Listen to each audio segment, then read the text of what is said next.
So how do you respond to the storms in your life? Here in Acts 27, Paul finds himself on a ship. It's not just him, of course. He's with an assortment of fellows. He has fellow prisoners with him on the boat. Some of the men on the boat are crew. Others, of course, centurions that are on the boat to guard the prisoners. And with this motley crew of people on the ship, Paul finds himself on a journey. They're on their way to Rome. And on this journey, they're about to encounter a storm. But of course they are, because storms always come, don't they? And see, in Paul's case, he had advised them not to take this leg of the tour, at least not at this point, but deaf ears were turned to him, and the decision was made that they would sail on. And so sure enough, they sail right on into a storm, a giant storm, actually, one that overtakes them and causes just tremendous fear and tremendous discouragement to come upon all of them on this trip. In fact, we read in verse 20 that when neither sun nor stars had appeared for many days, and the storm continued raging, we finally gave up all hope of being saved. That's the situation they find themselves in. But in that situation, I want us to take note of Paul's response. Paul says to the people on the boat with him, he says, "Men, you should have taken my advice not to sail from Crete. Then you would have spared yourself this damage and loss." Now, he doesn't leave it there.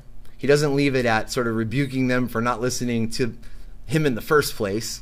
But he goes on and he says this, "But I urge you to keep up your courage, because not one of you will be lost. Only the ship will be destroyed.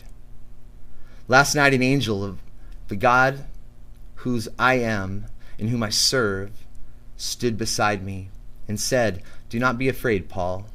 You must stand trial before Caesar. And God has graciously given you the lives of all who sail with you.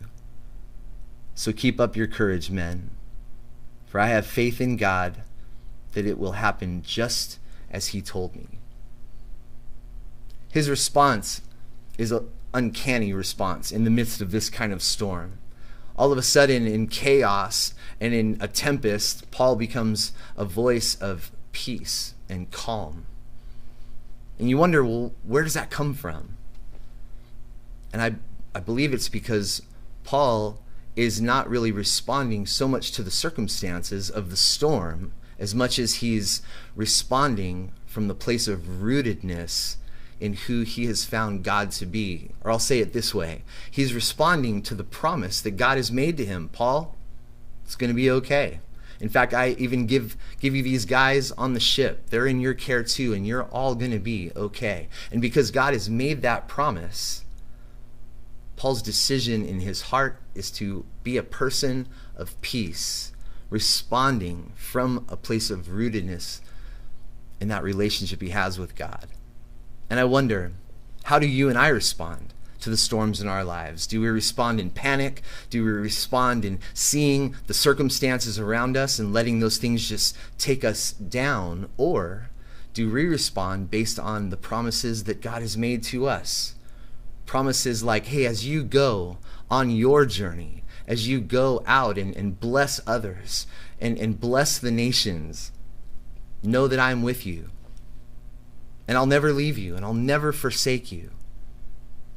Or the promise of come to me, all of you who are heavy laden and weary and burdened, and I will give you rest for your souls.